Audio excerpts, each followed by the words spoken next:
Absolute Cartesian coordinates. When we draw a line and we need to insert the points for to represent the line, we need to supply the system with values. So to represent the point, we need to say where the point is located, and any point in drawing area can be represented by those values.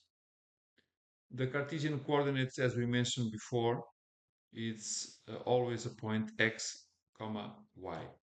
And when we talk about absolute Cartesian coordinates, it's a representation having a reference from the origin or this point here, the 0, 0 or intersection of the axis. An example, if I do a line, I'm being asked for the first point, so I say 0, comma 0 and enter to accept.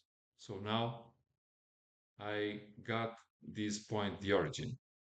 And now I will say, for example, in x, the point 5, comma, and the point 3.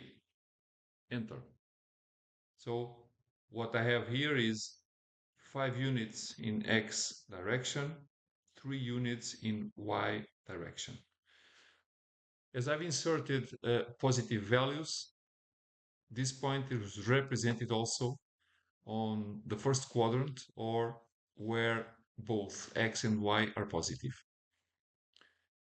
If I, for example, want to represent in any of the negative areas where x and y are negative, one or both, I need to insert with a minus before the value.